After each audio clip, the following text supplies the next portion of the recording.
Mirëmbrëma, e nisim këtë sezon me ngjarjet që kanë tronditur botën, me një operacion special Shtetet e Bashkuara të Amerikës marri në Caracas presidentin e Venezuelës, Maduro. Njëkohësisht do flasim edhe për ngjarjet nga vendi, kemi një protestë të vazhdueshme të Lapajt, Adriatik Lapajt përpara kryeministrisë, gjithashtu kemi edhe Berishën, i cili ka premtuar që revolucioni fillon tani. Por e reja e Berishës është që janë larguar nga reforma territoriale, një gafë të cilën e kanë bërë edhe në 2013, në çka ju shkakton pastaj humbje të zinxhir. Po si duket, ndoshta këtë radhë kanë një strategji tjetër. Për të diskutuar rreth këtyre temave, unë kam të ftuar në studio moderatorin dhe autorin e emisionit Ngjiro me Syshin, vetë Syshin, zotin Ilir Demalia. Liro, mirëmbrëma, mirë se erdhe. Mirëmbrëma. Kënaqësi ta fillojmë bashkë këtë sezon. Do doja të... Ti e fillove apo akoma? Po, jo, nesër. Nesër, okej, s'ka tret akoma gjenit. Dakor. Atëhere, e fillojmë me aksionin që kanë bërë trupat speciale amerikane në Caracas duke marrë presidentin e vendit Maduro.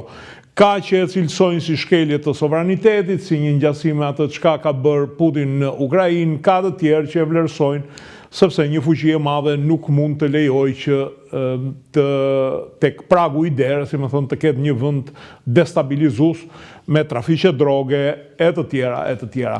Ti si e ke gjykuar këtë? Kjo është një çështje shumë më e komplikuar se aq, sepse këtu tash edhe nga dhënat që po vinë nga momenti në moment, Maduro edhe vetë Trump e tërhoqi atë që ka qenë në përfshirjen e karteleve të drogës dhe transportin e drogës, në një kohë që Venezuela nuk ka fare lidhje me drogën, janë Meksika, janë Kolumbia, janë shtete tjera që kanë lidhje me drogën. Por gjithmonë thuhet diçka për të bërë diçka tjetër.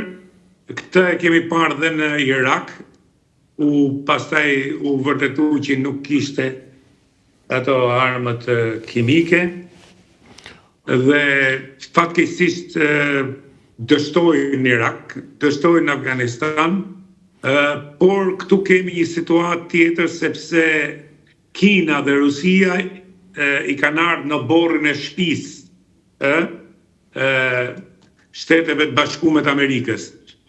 Kriza botërore, që është sot në gjithë botën, që si thonë shumë ekspert, është dështimi i një sistemi politik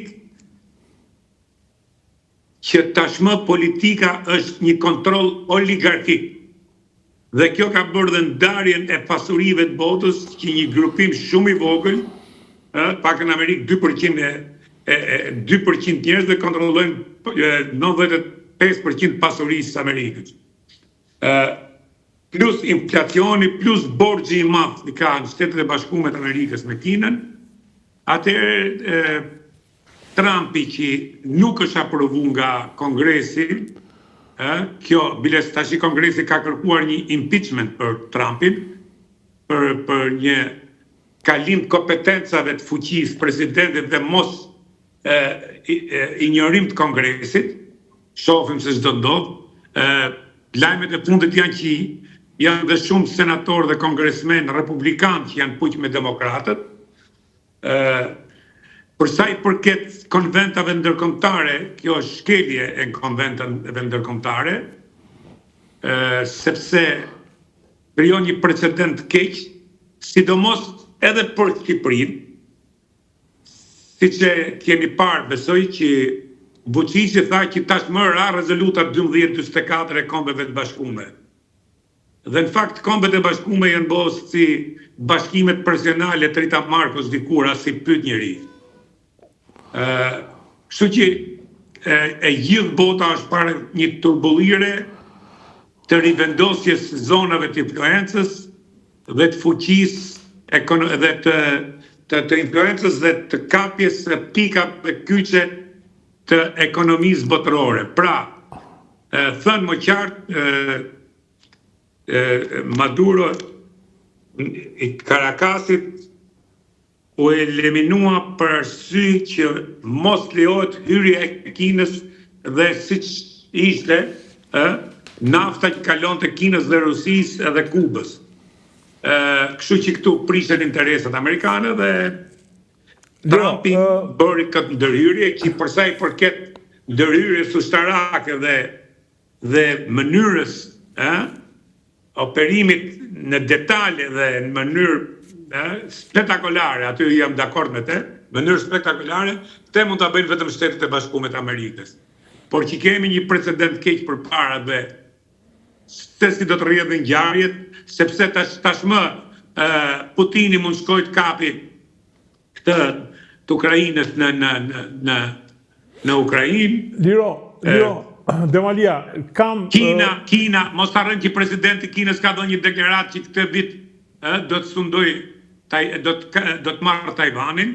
Pra, është një situatë e re që unë mendoj që jemi para një momenti shumë të rrezikshëm dhe delikat ku po vendosen pozicione të reja geopolitike në botë. Sepse nuk jemi në situatën e 90-s kur arrestuan Noriegun, ku kampi komunist po shkërmoqe si gurtë dominos, ku Amerika Latine nuk ishte në këtë gjendje që është sot, dhe ekonomikisht Kina nuk ishte kjo që është sot. Pra, kemi një situatë komplet të re. Më falë Demalia, më falë të ndërhyj pak. Ka shumë veta që thonë që shiko, po edhe kur ndërhyri në Kosovë, Amerika shkeli ligjet ndërkombëtare. Unë gjithmonë dua të bëj një saktësim, sepse kur ka ndërhyrur në Kosovë, së pari, kishte një konflikt armatosur midis palës shqiptare dhe palës serbe. Së dyti, serbët kishin filluar spastrimin etnik të Kosovës.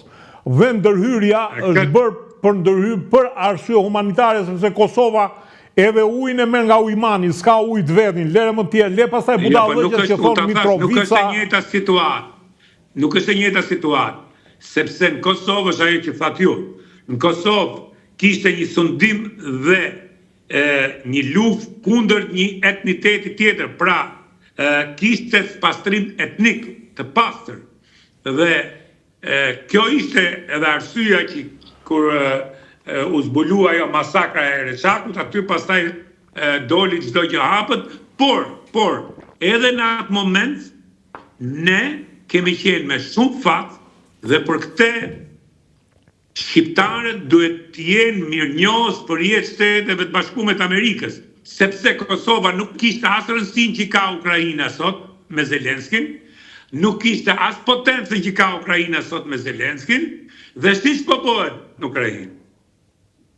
Dhe nuk po e qa kokë njëri. Dhe ne jemi me fat që në atë moment Shtetet e Bashkuara të Amerikës, presidenti Clinton dha urdhën që të sulmohet Serbia derisa u bombardu dhe Beogradin.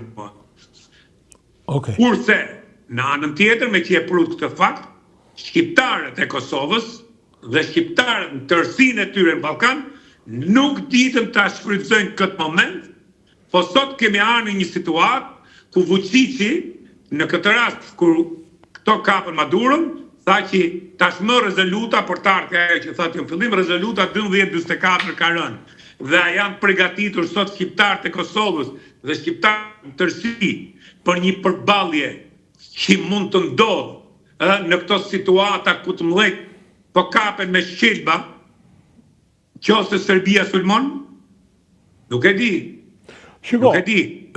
Por kur jemi në një situatë që 7 muaj nuk formojmë dot qeveri dhe bëjmë tash një palë zgjedhje ku fiton Kurti 50+1 dhe mas 2 muajsh do të kesh zgjedhjen e presidentit dhe bllokohet pra parlamenti, atëherë pra shqiptarët nuk u tregun të aftë për shfrytëzu momentin e tyre historik dhe mbështetjen e fiskive të mëdha, mendoj unë.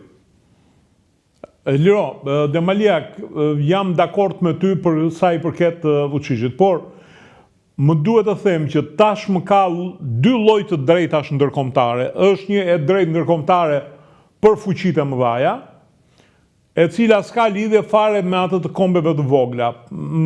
Por ka një diçka, nëse Vučićit nesër do t'i teket dhe të dërgoj forcat speciale të rrëmbej Albin Kurtin, ta zëm. Po pra, është precedenti, pra, është kriju precedenti. Në këtë moment... Ka thash, është kriju... Edhe Putini më shkon rrëmben nesër këtë të Ukrajinës. Zelenski. Edhe Putini, Zelenski. Edhe Kina shkon në Tajvan. Jo, këto unë kam hapë më të drejtë të thush të e bone ti. Pra, Hila, për ta thonë sot, të gjitha këto institucionet ndërkombëtare, organizatave kombet bashkume, OSBE-ja, BE-ja, drejtat e njeriut, të gjitha këto kanë rënë de facto. Pra, janë vetëm një butafori, sepse historia politike na ka mësuar që ligji është i të fortit. Dhe këtë e kemi provu dhe në kurrizën e vetë shqiptarët. Ndarja e shqiptarëve në 5 shtete është si pasojë e vendimeve të fuqive të mëdha. Po. Kaq, e thjesht është. Pra, në përvenet vogla si ne, në situatës si ne duhet tim të luajmë me fuqitë e mëdha, jo dhe duhet të jemi të fortë dhe të kapim momentet historike. Gjë që nuk e kemi bën histori dhe pra ne jemi këtë gjendje.